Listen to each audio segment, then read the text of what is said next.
Bond. James Bond. In case I don't see ya. Good afternoon, good evening, and good night. Did we just become best friends? Yup! Sublime! What keep using that word? I don't think it means what you think it means. Tear me apart, Lisa! But mostly I hate the way I don't hate you. Not even close. Not even a little bit. Not even at all. I'm gonna make him an offer he can't refuse. Hi, friends, and welcome to another episode of You Haven't Seen That, a movie discussion podcast where we introduce our friend Ben to movies he should have seen a long time ago. I'm your host, Amanda. I'm Geoff. And I'm Ben. And today, we're talking about Freaky Friday. And stick around until the end because we will be giving you our top 4 days of the week. You heard that right. I know you don't want to miss it. We've had so many people write in and ask us to give our top 4 days of the week, so this is the time. I know it's gonna be a tough topic. It's gonna be a tough competition. Tough competition in that list. All right. The year 2003. The month August. The number 1 song in the country is Crazy in Love by Beyonce and Jay-Z. Lance Armstrong had just won his 5th straight Tour de France, which he later got disqualified from and removed from the record of all kinds. Bob Hope had recently passed away, sadly. And Arnold Schwarzenegger announced he would be running for governor the same week that this movie was released. Wow, that was that long ago? Yeah, it's been a minute. The movie we're talking about, Freaky Friday. Mother and daughter bicker over everything. What Anna wears, whom she likes, and what she wants to do when she's older. In turn, Anna detests Tessa's fiancé. When a magical fortune cookie switches their personalities, they each get a peek at how the other person feels, thinks, and lives. Directed by Mark Waters, this movie stars Jamie Lee Curtis, Lindsay Lohan, Chad Michael Murray, go Bills, big Bills fan there, and Mark Harmon, who I wrote down in my notes as, hey, that's the NCIS dude. Totally forgetting his name in the moment. Also premiered in 2003, right after No this. kidding. Yeah. Wow. Good for him. He's really in the spotlight. Pre-NCIS. That's weird to think, because I've only ever thought of Mark Harmon as the NCIS guy, which lets you in a little bit to my history with this movie. So that's crazy to think. This movie had a $26 million budget. It opened number 2 at the box office behind SWAT, which starred Colin Farrell and Samuel L. Jackson. However, it did almost make back its initial budget that opening weekend, around $22 million. It ended up grossing $160 million at the box office, a pretty strong success. It had an 88% on Rotten Tomatoes, a 70% on Metacritic as well, so loved by the critics. And what's crazy is that this movie is not just nominated for quote-unquote silly awards like we like to highlight, like the MTV Movie Awards or Kids' Choice Awards or anything like that, but Jamie Lee Curtis was nominated for Best Actress in a Musical or Comedy at the Golden Globes that year. She sadly lost to Diane Keaton in Something's Gotta Give, which I Some guess might argue the Golden Globes are silly awards as well. That's right. That's a good point. Touche. But still, a little more prestigious than the other ones. Touche. And as of this recording, a legacy sequel is due out for this movie at the end of the week that this comes out. So go back to theaters to go see Freakier Friday soon. Freakier Friday-er. Freakier Friday. They should have just come up with a different name, like Wacky Wednesday. Well, they got themselves set up for the third one, which would be Freakiest. Whoa. Freakiest. It's fair. Freakiest. Just building on top of each other. I have to real quick before we do our history of the movie.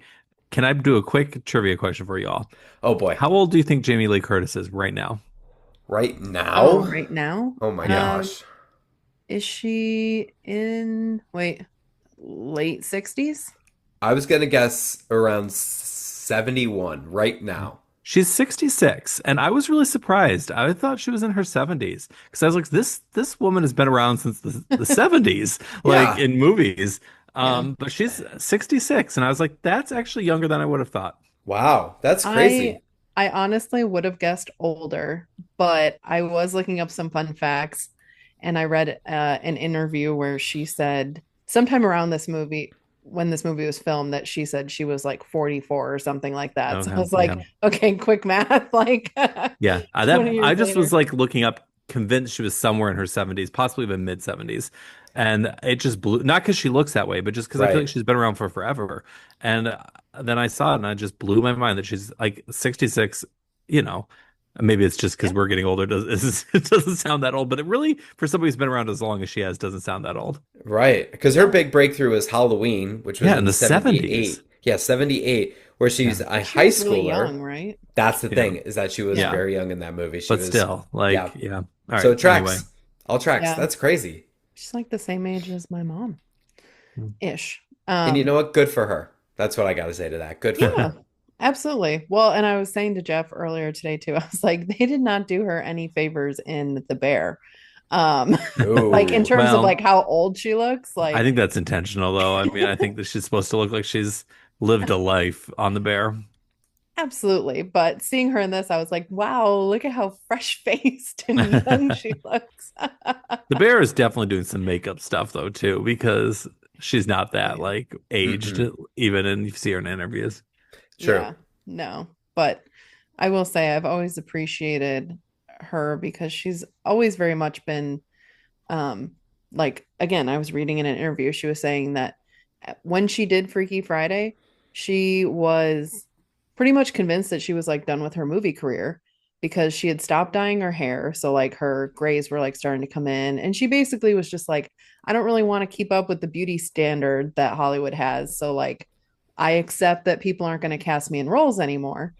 And I know she spoke about that as well when she was in Everything Everywhere All at Once because her character has like this I don't even want to say big, but like she lets her gut like hang, like it's like a very pronounced like whatever.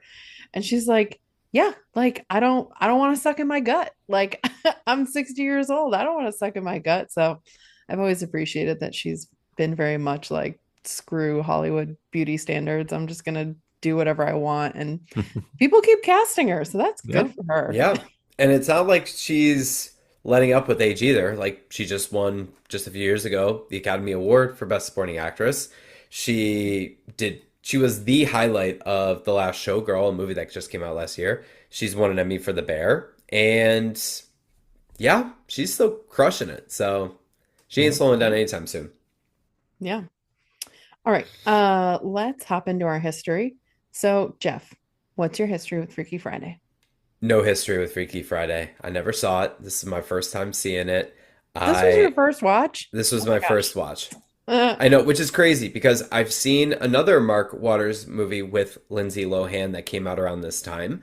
That will be one of my recommendations at the end of this episode. But I never got into Freaky Friday. It must have been because it was 2003. I was 11. So I was in that weird age where, like, I was a boy. I didn't want to see movies about girls or whatever, not realizing, that this is a movie for everybody and could be fun for everybody. But yeah, I have no history with this movie. Never sought it out, never watched it, and yeah, was excited to check it out for the first time. Hmm. All right. What about you, Ben?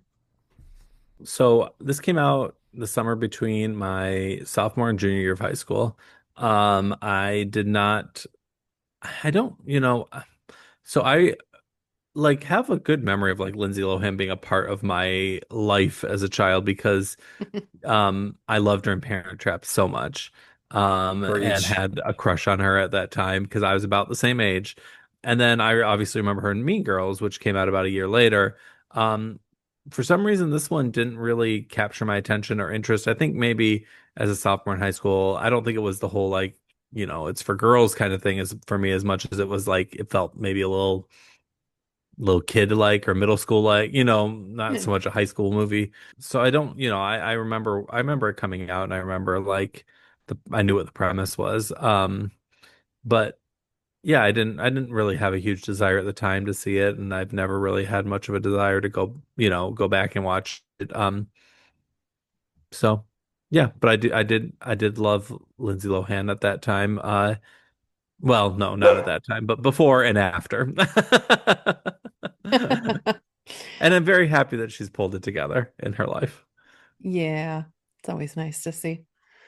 Speaking of The Parent Trap, allegedly when Jamie Lee Curtis found out that Lindsay Lohan was starring in the movie with her, she was like, "Oh, which twin did she play?" So I think that's hilarious that either Jamie Lee Curtis didn't see the movie and was just assuming it was two different people, or fully watched the movie and didn't realize that it was the same person. And I really want to believe that it was the second one. I definitely did watch this movie when it came out. I've seen it quite a few times, but I probably haven't seen it since I was in high school or so. So this felt kind of like a refresh for sure. Obviously remembered a lot of it, but also I feel like I forgot about a lot of it. So this came out when I was in middle school and I was very punk rock. So, I was like the prime target. You were Like, a middle school girl is like Yeah. absolutely the demographic here. Especially, absolutely. yeah, punk rock will go absolutely. Absolutely. I was punk rock. I hated my life. My parents ruined everything, Yeah, you were supposedly. definitely the So, demographic. 1000%. yeah, for sure. All right, Geoff, what is your rating? I like this movie. I had fun with it. I think that both Jamie Lee Curtis and Lindsay Lohan give such good performances in this as each other. And yeah, I give this movie a 3.5. I had a lot of fun with it. And what about you, Ben? I am also giving it a 3.5. I felt pretty fine about it. Like I enjoyed it, it was kind of slight, but it wasn't unenjoyable. So I was like, it felt very middle of the road for me with maybe a slight tick up because I liked Jamie Lee Curtis a lot in And I'm going to give it a 3.75. I think I wouldn't say that this, even though I've seen this movie a bunch, I wouldn't say my rating is super driven by nostalgia in the same way that like American Pie was. So, I just think it's like a pretty good movie. Like it held up pretty well. I still enjoyed it, even though even though I'm not a punk rock middle school girl anymore. Still enjoyed deep it. down you So are. wasn't a phase, mom. All right, so let's dig in. Yeah, it's unbelievable just how much they drive home the fact that Anna is so quote unquote punk rock. You caught this, Amanda, very early on. She has a choker. She wears a choker early in the movie that has a guitar pick on it, and it's like, yeah, this is you're really trying to drive this home. Like the influence that Avril Lavigne had on her and so many other girls Yeah. in this She's movie. also very punk rock in a 2003 Disney Yes, way. big time. Yeah, she doesn't Like even more know who Stevie Nicks is.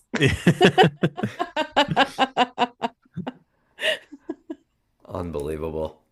But having um that discussion, her as Tess at the restaurant with, oh goodness gracious, Jake, and they're talking about bands, I was just like, oh, yep, this is very like 2003 faux punk rock, everything. Like, yeah, this is hilarious. Speaking of that scene, Geoff, you pointed this out, but I cannot believe that they start playing Hit Me Baby One More Time, and Jake is like, this is a classic cover of that song. And I was like, this movie takes place in 2003, and that song came out in 1999. I'm like, what do you mean it's a classic cover? That was just absolutely bizarre. Wild. um Geoff, you mentioned in your rating that you thought how good Jamie Lee and Lindsay Lohan were at playing each other.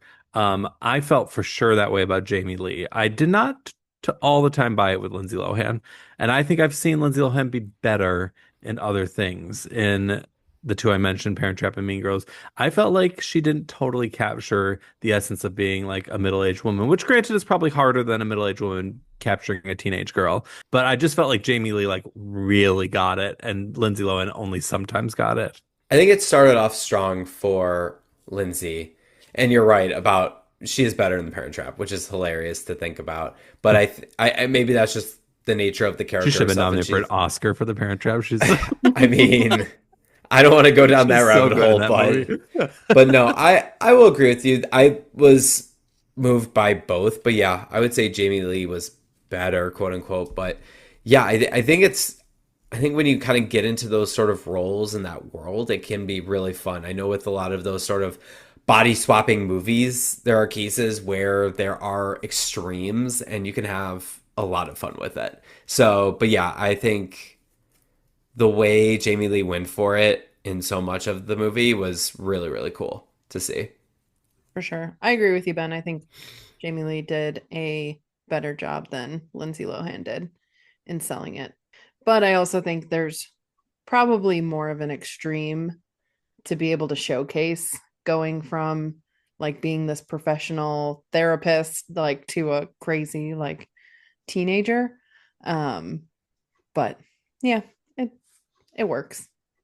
Yeah, and I felt like it's interesting that this was it almost felt to me like Lindsay was like halfway between Parent Trap and Mean Girls and not so close to Mean Girls because like I feel like she seems a lot older in Mean Girls to me. There's and maybe it's partly the way the character is played, but like all that screaming, "You're ruining my life" and stuff. I was like, oh my gosh, stop it.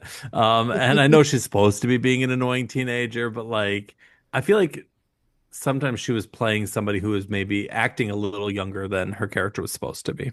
Like it felt more like how old do you think this character is supposed to be? Or do they say? I don't even remember if they say. Yeah, 15. Is she 16? 15, yeah. 15 feels more like 13, 14 to me, which when you're a teenager makes a big difference. I know it might not sound like a big difference. Well, that's the big difference between 8th grade and high school. 8th grade and 9th grade. That is a big jump. But yeah. Even just the way she is with her brother and stuff, like felt more kid-like than teenager-like. Yeah, I don't know. Maybe it's because of the relationship with the younger brother that kind of adds to that age difference and the extremes that she goes to and that frustration with him. That maybe it kind of gives that off. But I think, granted, I wasn't, moody whatever at 15 per se. I mean, sure, I was moody, but maybe not to this level of an extreme. But I don't know, maybe it seemed believable to me personally. Now, granted, I don't have kids. It's been a long time since I've been in high school. So that said, I don't know. I believed it. I believed it more. I think came across as an authentic sort of high school experience. I mean, I do feel like people were being kind of unreasonable towards Yeah. her. Oh my gosh. Sometimes, not I'm all not of saying the she was time. necessarily in the wrong. Oh, at yeah. times. No, I know. Just like I was thinking going into this that I was going to be like, oh, she's, blowing everything out of proportion and, just being a moody teenager. But watching some of the events unfold, not all of them, I was like, you know what? Like, Can we talk people about are how being jerks? Can we talk about how Mr. Bates is literally the worst teacher on the planet? Like, Well, genuine I was- insanity. I'm glad they at least explained it, like with the connection to Jamie Lee, because Yeah. early on I was like, this is outrageous. Like she's getting an F for something that looks like at least competently done, like, and then when she, shares the answer and, gets like, I was like, this is making no sense to me, but then it did make sense. They did explain it. But that's still a wild idea that, hey, I'm going to it's take not out professional for I'm sure. going to take out my frustrations on that I've experienced from your mom on you, and I'm just going to fail you, period. And I have all the power. Ben, do you know any teachers at Fredonia that do that currently? I'm that teacher. No, I'm kidding. No, there's always like this depiction of teachers in movies or TV shows that like you've never like you don't meet anybody who like I don't know, maybe this has happened to people, so it probably has. So I'm probably speaking out of turn here, but like where somebody like gives an answer and they're like B. Like I've just never seen that. I've never experienced that in all my years of being around education. Oh, yeah, that insanity of like, oh, hey, here's a pop quiz. I'm going to go student by student and ask you questions and publicly give you a grade. That is insanity. Ben, you mean people don't sneak into the teachers' lounge because the teachers are so like zonked out and just in their own world, they would never notice students going in Well, there? that's real. No, I'm kidding. I was going to say, how realistic? I was going to save that question for the end. Ben, how realistic was that teacher's lounge depiction? I once, when I first started working, I had a colleague who told me that the teacher's lounge is where dreams go to die, and told me I shouldn't eat lunch there. Do I you eat I've lunch never there, forgotten Ben? that, and I don't think she was entirely wrong. Do you eat lunch there? I don't.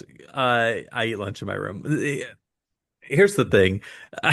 I'm sorry. I feel like I'm going down a tangent for a No, no, no, second. please. We want When, this. when you're in high school, like, you know, the worst thought ever is like eating alone. It's like Yeah. the biggest disaster you could think of is not having somebody to sit and talk with at lunch. Mhm. And now it's like the only thing I want at lunch is to not have anybody come in my room and nobody to talk to.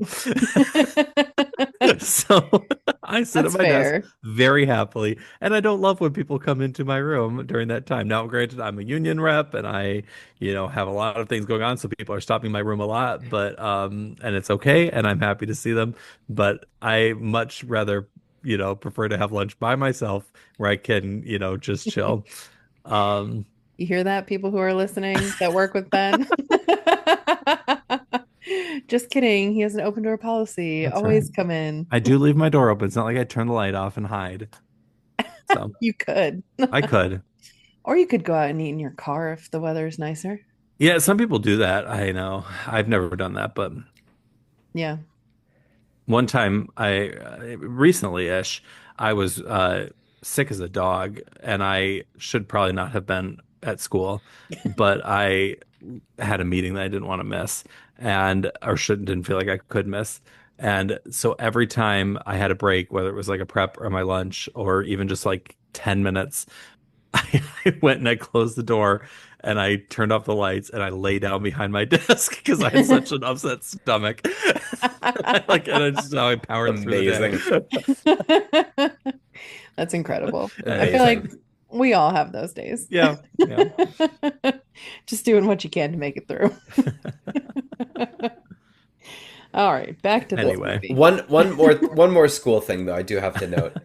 The idea of hanging a clipboard from someone's neck as they walk to detention, and then Yes. having a sort of Okay. detention exchange program when you get there, like, hey, here's my bribe for surviving detention. I'll give you this drink or this sandwich. Like, what a concept. It's like one step away from a dunce cap. But here's the thing, like, did the teachers make her do that, or was she just like making a statement? Oh, that's a And- good question. Because That's a I fair could question. also see her just being like, But "Oh, she's I'm like just gonna, throwing a like-" little fit. Yeah, I don't know. That's fair. It's hard to say. Hard to say. Maybe she just was supposed to carry it, but the fact that she's wearing it was her kind of Yeah. being punk rock. Right, her cross to bear. Exactly. Did you guys have detention in school? Like, did we get it or did we have it? Did you personally get it? I never got legit detention. I got lunch detention a couple of times my senior year so I went to a private Catholic school where we had like dress code, shirt, tie, khaki pants, the full shebang. If your shirt was untucked or if your top button was unbuttoned or anything, you never got like the extreme detention, but you got lunch detention. And there were a couple of times where I'd be sitting in the cafeteria and I would be wearing maybe one of my, let's say, tighter fitting shirts, and then the back of the shirt would slip out of the back of my pants and I would get caught. I would be given lunch detention, which is just cleaning the cafeteria at the halfway point before your next class, basically. That happened to me a couple of times. There were also, I think there was one time too, where someone actually like purposely untucked my shirt from my pants and I was too late to react to tuck it back in. And I got lunch detention that way. So never any legit detention though, that I can remember. I don't recall ever getting detention, but when I was in middle school, I almost got suspended for drinking on property. For drinking on property? Yeah. Jeez. In middle school. Whoa. Guys, that was so punk rock. You were so punk rock. I was not expecting that to Oh be my the gosh. answer. Holy cow. I need to That's- hear more about this story if you don't That's want to share it on air. insane. It's not an exciting story, I promise you. Wow. Yeah. What about you, Ben? Oh, I definitely got detention multiple times, almost always for talking. I was, What? I know, isn't it weird? Crazy. I was, I mean, listen, I got asked to stay after class in grad school for talking once. So talking has been my, enemy. But I always was talking in school. And that's why I became a podcaster. But And but a teacher. You're yeah, like, and a I can teacher. talk as much as I want all day. But specifically, there was a teacher, my math teacher, my freshman year of high school, who does not work there anymore. So he's not my colleague. So I don't want to, I want to make that clear. But he was new at the time, and he must have not had any real classroom management skills because every time somebody talked, he sent them out of the room. And so then there'd be like 10 of us out in the hall. I say us because obviously I was one of them. And he would then come out and be like, "This is not a party." And be like, "Well, there's 10 of us out here." So and So it's like kind of is 10 most fun people. Right. Like you sent all the talkers outside. So then somebody must have told him he had to stop doing that at some point in the year because then he switched to detentions. So I once got 3 detentions in one class period from him. Wow. The first one was for getting out of my seat and throwing something away. The second was for protesting the first one. And the third was for protesting the first 2. Incredible. So there Impressed. we go. None of this is surprising to me at all. Yeah, my mom used to get so mad because I would have the comment on my report card needs to consider effective behavior on others because I'd be talking and I could still grasp what was being delivered in the class and the person next to me had no idea. And my mom would be so mad even if I got like an A but had that comment for the class. Yeah. Bringing down other Anyway, people's I feel like we're going way off task here today. Because it's fun. It is fun. It's an important part of this story too, because the detentions are a big drive. The detentions that Anna gets are a big driving point between her relationship and her mom, with the relationship she has with her mom, and which leads to the body swapping. So yeah, it is important that we dive into this and discuss our traumatic school experiences. Well, since you segued into the body swapping, I think is it safe to assume that the sequel will not include, quote, strange Asian voodoo? Oh, no. Quote from the movie, by the way. I'm not just saying that myself. That was one of my notes. Strange Asian voodoo. Yeah, don't, no. Now My guess is it includes it's like gonna not be fortune cookies. Yeah, no, now it's like tarot cards. It Okay. appears like that type of I have not watched any of the like trailers or anything for the new one. Yeah, it looks like they're maybe at some sort of party or something or an event, and they have like a tarot card reader doing things, and that's at least what it seems like from the trailer. But yeah, that was a little yikes. And apparently 2003. they filmed a second ending where because the grandpa and the boy at the end almost opened the thing. So apparently they filmed a second ending where they did open the thing, and then you were left to wonder if they were going to like swap bodies and potentially open it up to a sequel. But obviously they didn't do Interesting. that. Yeah. Yeah. I think I was the right call to end the movie the way it did. Yeah, I think so too. Yeah. Now we've jumped ahead all the way to the ending. I thought going back to the body swap, I thought one of the things that was interesting was how quickly, and I get for the purpose of the movie that they need to like segue into the next part of, but like how quickly they just like kind of bought what was going on. like I feel like within like seconds they were like, "Oh yeah, I guess we switched places." All right. It's like a semi-normal thing. Well, I mean, they weren't a healthy family in terms of that sort of communication element, or at least one side tried really hard in the wrong way. So they were just like, all right, we're just going to deal with it. We're just going to suck up our feelings and just kind of make it through. Like, we're trapped in this situation.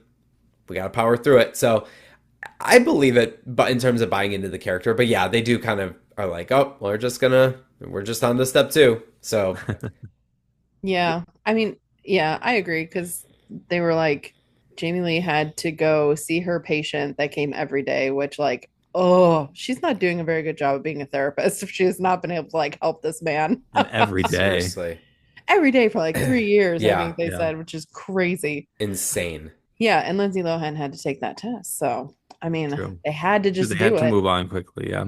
Yeah. And they also originally were like, we'll meet up at lunch and go back to the restaurant. So it's like they had the game plan. We'll only have to fake it for a few hours and everything. And I mean, in the end, they only end up faking it or like being each other for like one day, Right. which is not a lot at all. But a lot happens in that day. Yes, it's a very eventful day for sure. So fun fact about casting and about so Freaky Friday is technically the third iteration of Freaky Friday. There was the original one in 1976, which is based off of a book. Mm-hmm. And then there was a made for TV Disney version in 1995 before this version in 2003. So Jodie Foster played the daughter in the original 1976 version, and they originally asked her to be the mother in this 2003 version. Makes sense. But she thought that it would like take away or like, I don't know, I guess like take people out of it if they were like, oh, but you were the daughter and now you're the mother, whatever. So anyway, she turned it down. So Annette Bening was cast to play Tess Coleman, but apparently she was not happy with the script. And so she dropped out 6 days before filming started. Not great. And when she dropped out, Tom Selleck also dropped out, and he was originally cast to play Tess's boyfriend, Ryan. So this is kind of like, I mean, it's kind of crazy that like this movie ended up being good because you literally lost like Yeah, it sounds like it went through. big characters right before you started filming. Apparently they also kind of, I don't want to say like took a chance on Lindsay Lohan, but according to like interviews, out of the 5 people that they were considering, she was the worst. Like her audition tape was the worst. And they pretty much just went on like, well, she has that star quality, so let's go with it. Well, it worked out. Yeah. Yeah. I think Kelly Osbourne was originally supposed to do it, but then her mom got cancer. Oh. Kelly might have been too punk rock for this. Yeah, I think so. Like trying to imagine that version, I'm like, yeah, I don't think it would be as good of a movie. I also don't think she's as good an actress as Lindsay. No, not at all. I didn't know the Tom Selleck thing. I'd heard the Jodie Foster thing, but I didn't know the Tom Selleck thing. But I would have preferred him because I feel like Mark Harmon's kind of a black hole of charisma in this movie, if I'm being honest. A little bit. That's why he's perfect for NCIS. That's why he was perfect for NCIS for so long. No, like I don't know. I feel like a warmer personality would have made it, like both would have made Jamie Lee's like love for him a little more understandable, and also would have maybe walloped a little harder at the end when he kind of,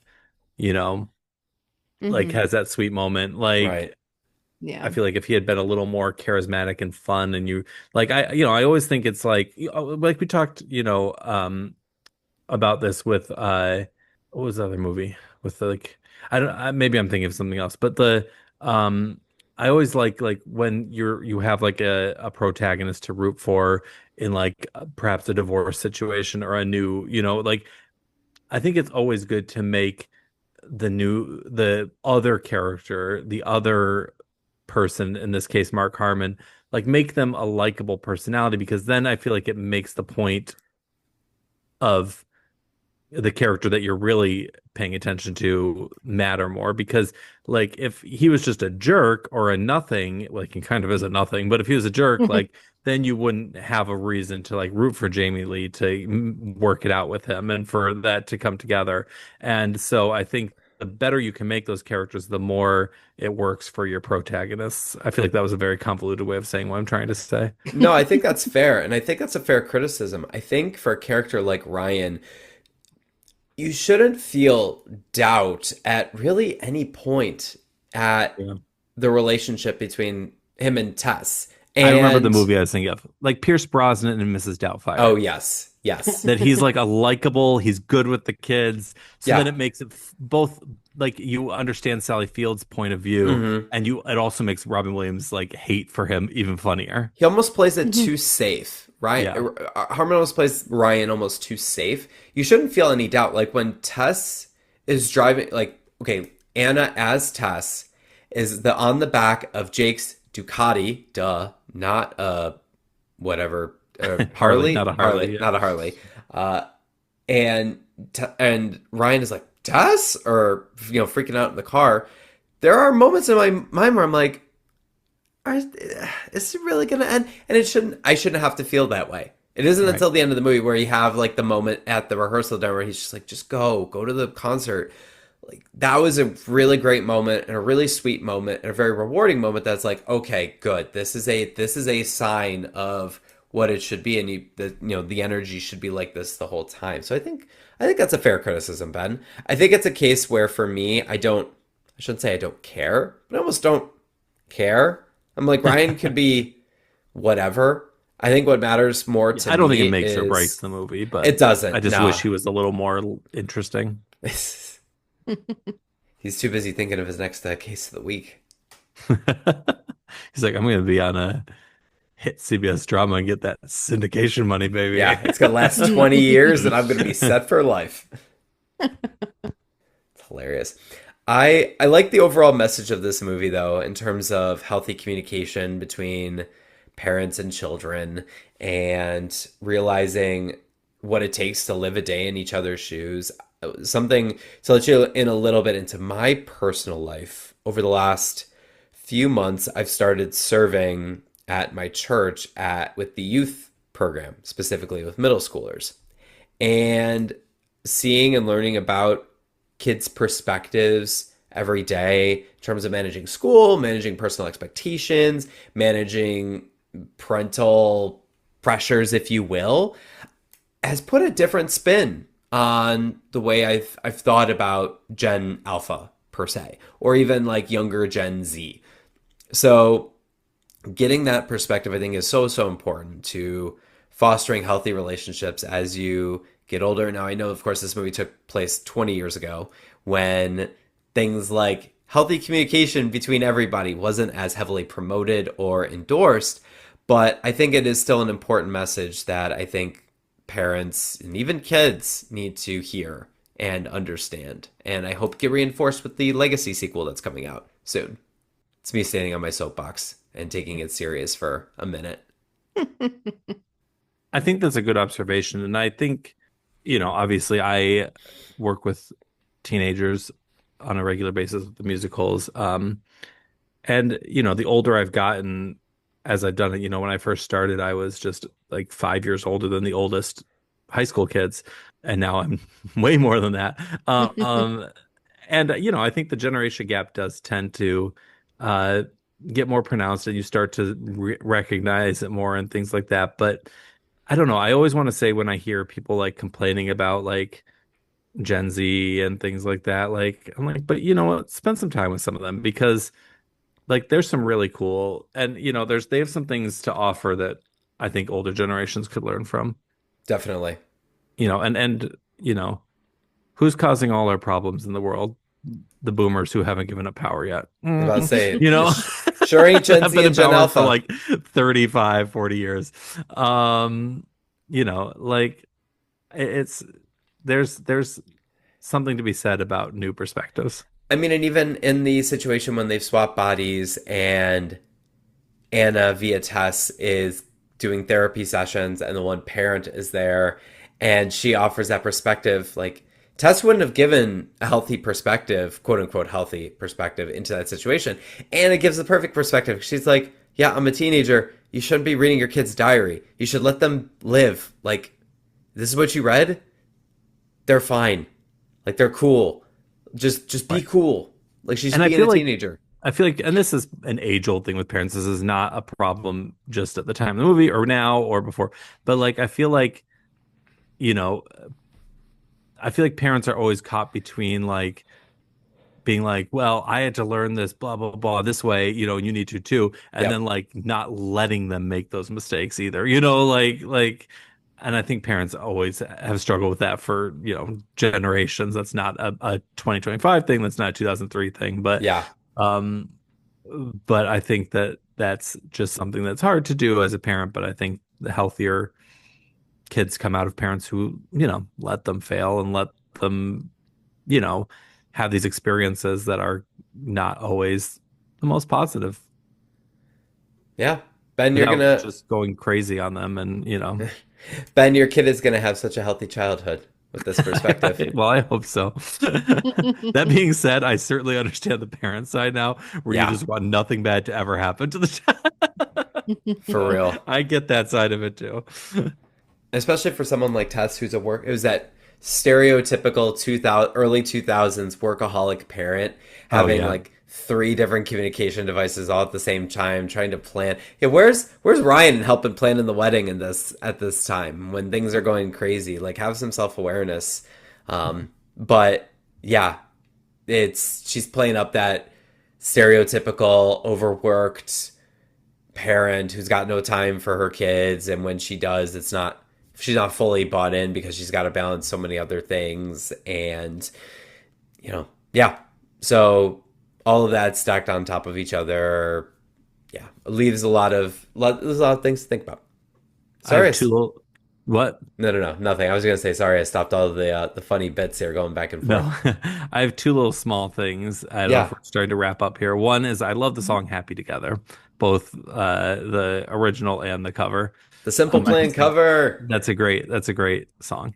And then the second thing is, do you feel like it would have been easier if they had just explained what was going on to the little brother and the grandfather?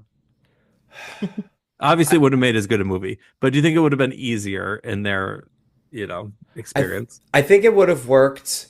I don't think it would have worked on the grandpa. I think it would have worked on and his younger brother. Who, side note, having to see his mom's thong walking in the hallway, like that's a traumatic experience. Sorry, kid. I think it would have worked with him. I think if they told him, because I think he was either gullible enough or could suspend disbelief enough to kind of test out the situation and kind of see what would happen. So I think it would have been easier, but then again, you wouldn't have the impactful moment of the parent teacher conference if you tell the younger brother, Right. where That's true. yeah, he'd be like, But "Don't go in there, again, don't like read this obviously it makes thing." for a better movie Yeah, that he doesn't, but would it have made their lives easier? I think the brother could have believed them because he definitely knew something was up. Right. And he's young enough that I think he would have been like, oh, okay, yeah. Like, I think Ryan and the grandpa, like, there's no way he would have been like, okay, guys, like, stop messing around. Like, this did not Yeah. actually happen. Now, would the brother knowing have really changed anything? I don't know. Like, I don't think him knowing would have necessarily made anything easier for them. Yeah. That's yeah. fair. He also kind of sucks. I'm sorry. I know younger brothers are supposed to be pains in the butt. I love my younger brother. Sorry, Patrick, if you had to hear that, but younger brothers are supposed to be a pain in the butt, and I don't know if he would have given enough of the grace to, help out in this Yeah. situation. He'd be like, "Oh, this is just one big joke," I or don't think whatever. Grace, was one of his character traits at the time. No, definitely not. No, probably not. Nah, he was good in English. He's bright at math. And I saw that, did I see that he is in the sequel as well? That I I think don't he know. is. If he is, good for him. I know Jake is back as Chad Michael Murray. And, Oh Chad yeah. Michael Murray's back. I mean, So, Chad Michael Murray as Jake. shh, I got this. I believe it, though. Chad Michael Murray was like a big deal for a while, and then I feel like He was a huge deal, yeah. yeah. That he was. Apparently, he was Lindsay Lohan's first on-screen kiss. Oh. Mm-hmm. All right. And she was very nervous about it. And Jamie Lee was trying to break the ice, so she invited them both over to her trailer. And apparently she ended up making out with Chad Michael Murray. Yikes. I guess to try to break the ice. Wow. I don't That really seems know. like a very convenient thing that Jamie Lee put together. I don't really I feel like know. that's like the movie in real life they're going on. Right? Yeah, I don't know the thought process behind that, but Insane. that came out in a 2019 I think interview. Jamie Lee's kind of kooky just in life from the what I've seen of her. Yeah, definitely. I feel like you kind of need to be, because she's done more genre work growing, early on in her career as like a quote unquote scream queen, and then transitioning to larger roles. I feel like you kind of have to be. Yeah. Yeah. One last fun fact from me is that Lindsay Lohan and Jamie Lee Curtis both learned how to play guitar for this movie. And neither one of them, like them playing guitar, was actually used.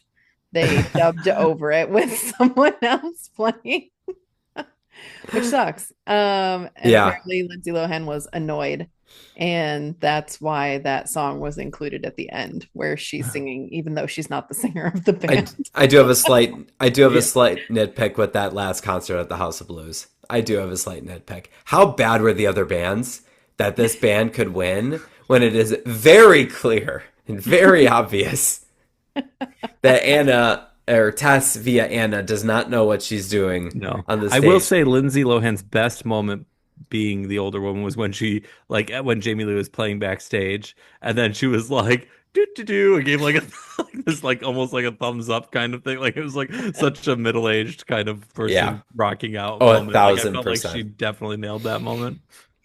Oh, absolutely. Shout out to her for not knowing who Keith Richards was either. Very funny. Yeah, I was sitting there, I'm like, okay, yeah, this is definitely not believable. At this contest to play at another thing where there are judges and everything like that. I mean, the band sounded good even without her playing. I guess that's up fair. until the point where she did play. They still sounded good. But yeah, I mean, obviously she was completely clueless. Yeah, what is she contributing to the band on the regular besides that one rockin' solo? I don't know. I mean, yes, at the credits, yes, the band does a really good job, and yes, she gets to be the lead singer for one song, I guess, and the vocalist can now be a guitarist on the side or whatever. But yeah, what is she contributing then, if anything at all? I don't know. We may never know. I will say my one thing that I did want to bring up was the band situation in the garage. Like, does she just get control of the garage and her mom has to park in the street all the time? Because, well, if they have a garage, they probably have a driveway. Right. But she's coming in off the, because she's got dropped off by a cab. I guess that's fair. Maybe they just park there. But even then still, like, and maybe this is just my personal opinion slipping into it, but I don't think I would ever, if I had a teenage kid and they were in a band, I don't know if I would just fully be like, okay, yeah, the garage is just yours, period. Because, like, you got the beads draped down and everything. You've got all this space cleared out. I don't think there's enough room in there to pull a car in. So I think the garage is just hers. It is. And Jamie Lee says that at one point when Lindsay Lohan was whining that, like, she didn't care about the band. She didn't care about her playing music or whatever. And she's like, I literally gave you the garage. Yeah, must have been a previous fight between them. Must have been. But either way, that's a sick situation. And now I'm going to switch on unhealthy parenting. And it has no right to complain about anything ever in regards to the band and music. Your mom gave you a safe space to play music. Period. Until 6 p.m. and then until she 6 the p.m. power. Well, and I presume they, like they're living in California, which means you don't have to worry about putting your car in the garage. Ah, that's fair. That's a good point. It's not like you'd have too much weather to, deal with. But there is also probably an HOA situation, so you can't have too much noise either. So I don't know. Yeah. Alrighty. Well, Geoff, why don't you give us your movie recommendations for this week? Yeah, absolutely. So of my three, so I was gonna recommend originally the first Freaky Friday, but the original Freaky Friday from 1978, but I've never seen it, so I won't recommend it. It was on my list. I'll cross it off. So, first movie that came up was the next Mark Waters and Lindsay Lohan contribution, Mean Girls. I'll be honest with y'all. I know when we look back at comedies from the mid 2000s that it's Anchorman, it's 40-Year-Old Virgin, it's Superbad. Those are the movies that come up. Mean Girls needs to be near the top of that list, if not the top. We recently rewatched that movie. I think it's one of the most important movies of the 21st century in terms of just importance with the memes and the careers it launched. That movie is extraordinary. I saw it not too long ago either, and it had been a while since I'd seen it, and I was like, it's like line after line is like an iconic line. Like you're like, Yep. oh my gosh, like you forget just how many things are from that movie that have Everything. become part of like It's amazing. It's amazing. It's so yeah, good. it's a great movie. I immediately had to recommend it. Number 2 is a body swap movie, and I'm going to go with a recent one. It's a movie called Freaky from about 2020. It's a So you're gonna Blumhouse go with movie. the substance. Yeah. No, it could have, yeah. No, I was going straight up like two people just swapping bodies at this point. But it stars Vince Vaughn and Catherine Newton. Vince Vaughn's original body is a murderer, a serial killer who's going around this town stabbing people. And Catherine Newton's character is a typical kind of preppy girl at a high school. And guess what? They swap bodies. And so Vince Vaughn has to pretend to be a preppy high school girl, and Catherine Newton has to pretend to be a serial killer with a chainsaw and stuff. So it's a very fun movie. I had a good time watching it the first time I did. So Freaky. And then a movie that came out around this time in a similar sort of vein to Freaky Friday, but more and less of a two-person swap and more of a one-person swap. It is 13 Going on 30. Jennifer Garner growing up. Hey, guess what? You were a teenager. Now you're a full-blown adult. Have fun. Mark Ruffalo's in this movie as well. Again, a very fun movie that centers on the, hey, don't grow up too fast kind of experience and everything. So it's been a very long time since I've seen that movie. So I know it's due for a rewatch. But yeah, those are the 3 movies I found to pair with Freaky Friday. Before I share TV things, speaking of movie recommendations, are you two going to watch the sequel? Yes. Probably. Yeah, probably. Yeah. Okay, Amanda answered yes. Okay. It comes out the same weekend as my second most anticipated movie of the second half of the year, Weapons, which I will be prioritizing over Freakier Friday, but that doesn't mean I won't see Maybe it. a Barbenheimer. That would Freaky be fun. Weapons. Freakins. Get your freakins on. All right, Ben, what do you have for TV recommendations? All right. So I only have one real recommendation, but I want to give a couple shout outs, which is there's a lot of episodes that feature body swap, especially like 60s, magic kind of Bewitched or Genie, things like that. They have a lot, a body swap episode. It's not the premise of the series, of course. And then, we talked about it earlier, but if you like Jamie Lee Curtis, check out The Bear. And if you liked the grandpa, he is the dad in Rhoda in the 1970s, and he looks like a grandpa even then. So he was one of those people who looked like a grandpa for a very long time. And I don't think he's actually that good in Freaky Friday, but he's pretty good on Rhoda. But the recommendation I'm going to make, I feel like, is a pretty obvious one. It's not about body swapping, but it is the quintessential mother-daughter show, which is Gilmore Girls. That might be a situation where the mom is a little more punk rock than the daughter on Gilmore Girls, but it definitely has the dynamics of Freaky Friday, played up in a much longer, more expansive relationship. So if you've never seen it and you're into mother-daughter relationships, that's about the best property out there for that. Don't know why I've never seen Gilmore Girls. But I mean, I guess it makes sense why I've never seen Gilmore Girls. But I know so many people have seen it in my personal circle and love it. So it's also the same era as Freaky Friday. It's the early 2000s. There you go. Great. Thank you. All right. So let's move into our very anticipated top 4. top 4 days of the week.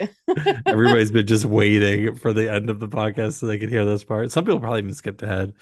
Yeah, probably. All right. Ben, why don't you go first? Okay. I'm not gonna give honorable mentions because there's only 7. So um, so my number 4 might be surprising. It's a slow. My number 4 is Saturday. And here's why.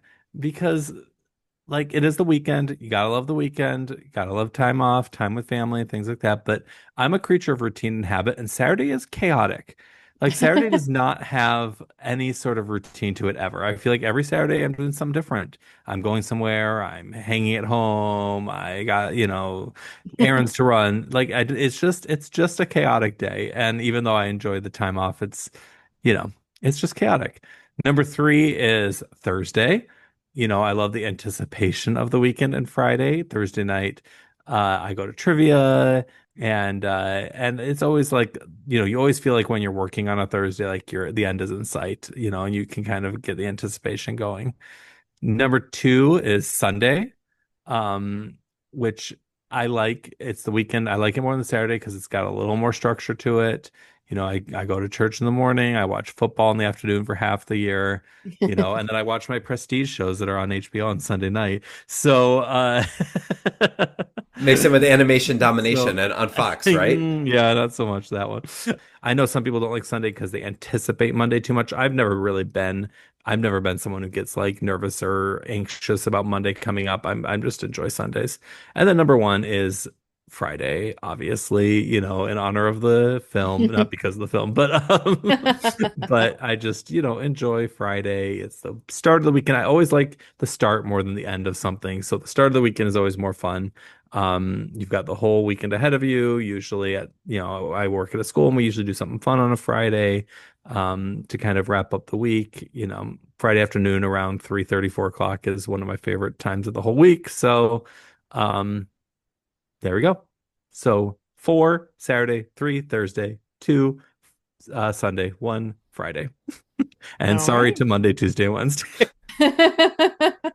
You're just struggling for the first 3 days of the week.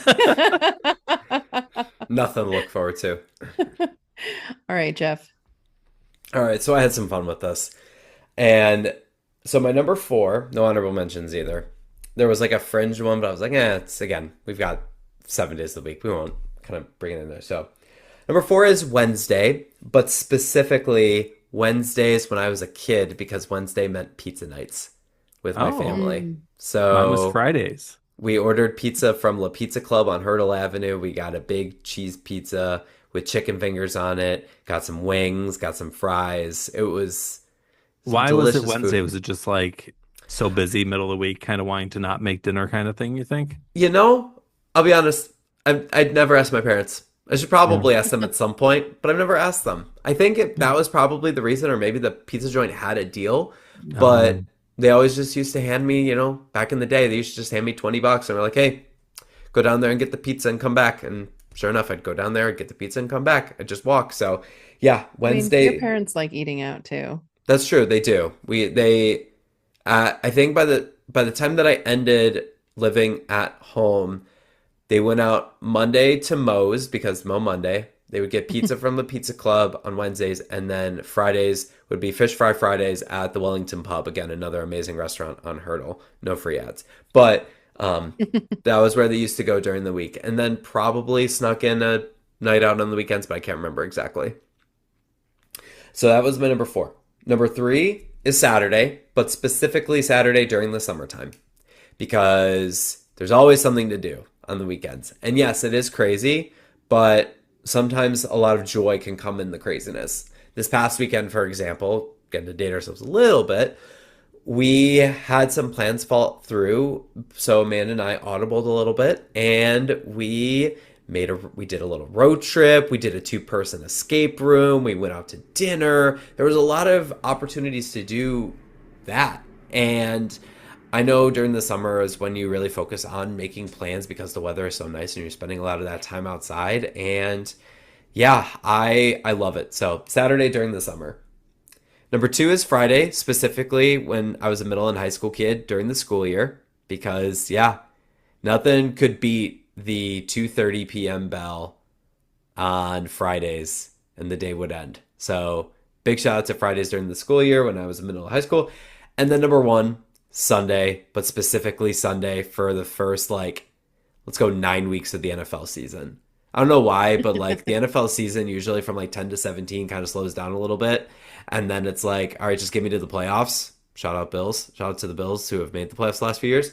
But there's some joy about when you wake up, you go to church in the morning, and then you come straight home. For us, it's at 11 o'clock. Noon rolls around, 12:15 rolls around, you leave, you come home, and then you're plopped on the couch for the next 7 hours. It's wonderful. And so, yeah, Sundays during the early stages of football season would be my number The one. fall Sundays are where it's at. Fall Sundays are unbelievable. Yeah. Unbelievable. Absolutely. All right. I did do an honorable mention, so whatever, come at me. Nice. My I think honorable I've mention. got 3 honorable mentions. No, my honorable mention is Monday. I feel like Monday gets a bad rap. Wow, But psycho. Wow. Monday's not that bad. See, like you, Ben, I like structure, and so I feel like coming back to the routine on Monday is always nice. And I know a lot of people are always like, it's like the going back to work thing. But I feel like the craziest day of my week is usually Tuesdays. I don't know, like Tuesdays usually end up being worse than Mondays in terms of work. So I I will appreciate the say return to routine. I do like a Monday off more than a Friday off. Mm. I will say that. I'm trying to think if I agree with you or not. I don't know. I think for me, like Fridays are already enjoyable enough. They don't need to be a day off. Whereas Yeah. Monday, the enjoyment goes way up by being a day off. Yeah, that I agree with you. Yeah. Okay. It's All right. decided. All right. My Cool. number 4 day is Wednesday. I feel like for the exact reason, Ben, that you said Thursday, that you liked Thursday. For me, it's like I can see the end is in sight. Don't ask me why I don't like Thursdays as much. I think like if we still lived like near you and like had that like trivia Thursday, like I think I would like Thursdays more. But sometimes Thursdays, I think it's Friday, and then I get annoyed that it's not Friday. And so I don't know, a little iffy on Thursdays. But Wednesdays, it's like, okay, at the end is in sight. I can almost see it. My number 3 is Sunday. I would agree with you guys. I think if we're specifically talking about a fall Sunday, it would probably be higher up on the list, but I'm going to take into account the whole year. Like you both said, it's nice. There's a little bit of structure, but for the most part, usually there's a lot of relaxation happening on Sundays, and it's just a nice time to unwind. Similar to you, Ben, I do not suffer from the Sunday scaries. So not a problem. I did at my first job, my first real adult job. I got the Sunday scaries real bad. But I don't get those anymore. So that's great. My number 2 is Friday. At my company, we try not to schedule meetings on Fridays, and we try to be very chill about Fridays. So it's definitely kind of a just finish up what you've been working on and tie up your loose ends, and then just kind of fade away as the day goes on. And you just can't really beat the feeling of the potential of the weekend when your day ends and you're just like, ooh, I have so much time ahead of me. And then my number 1 day is Saturday. I don't mind the chaos. I don't mind the unstructuredness of it. I just appreciate not having to work and being able to do whatever is going on. And that's my list. Very So nice. Nice. nobody said Tuesday. No love for No, Tuesday. no. So I think we can No. determine from that it is the worst day of the week. Yeah, I don't know. I mean, you giving an honorable mention to Monday doesn't make it great. Fair. All right, fine. Monday and Tuesday are the worst days of the week. That's fine. I was about to say, why do theaters give discount tickets on Tuesdays? Because Tuesdays suck. There's nothing worse though than like when you think it's Wednesday and it's actually Tuesday. or Yeah. when you think it's Thursday and it's actually Wednesday. Awful. And then the flip side is like the best feeling in the world when when you are like a day like when you're a day behind. That's always the best experience. That's been happening to me a lot lately because at my job we used to always have our like all staff meetings on Wednesdays. And so that was like the day that I'd go into the office, but now I go in on Tuesdays and I still can't shake the feeling that it's Wednesday on Tuesday and I hate it. That's I rough. hate it so much. That's rough. Like, no. All right. Well, hope y'all enjoyed that. Tell us what your top 4 favorite days of the week are. Maybe you love Monday and Tuesday. I don't know. And you're a weirdo. Maybe. No, it's fine. You're allowed to like whatever days you want to like. All right. Well, I'll silently judge. Not so silently, I Not guess. everybody works a 9 to 5 Monday to Friday, Geoff. It's fair. Touche. It's true. If you'd like to watch along with us next week, we are going to be visiting the family. We will be watching The Fast and the Furious, the first one in a long franchise. Remember to grab your drinks. You can have anything you want as long as it's a Corona. Ben will get that reference. I can't wait to understand the context of everything you guys are saying. I can't wait to make you watch all 10 of them. It's gonna be great. At some point. Plus Hobbs and Shaw. Plus the Hobbs and Shaw spinoff one. Oh yes. If you enjoyed this episode, please consider leaving us a rating or review and follow us on all our social channels. Thank you so much for listening, and we'll see y'all next week. To infinity and beyond! Why so serious? I am serious, and don't call me Shook. We're not worthy! We're not worthy! Keep the change, you filthy animal. What you just said is one of the most insanely idiotic things I have ever heard. At no point in your rambling, incoherent response were you even close to anything that could be considered a rational thought. Everyone in this room is now dumber for having listened to it. I award you no points, and may God have mercy on your soul. I said it before and I'll say it again. Life moves pretty fast. You don't stop and look around once in a while, you could miss it.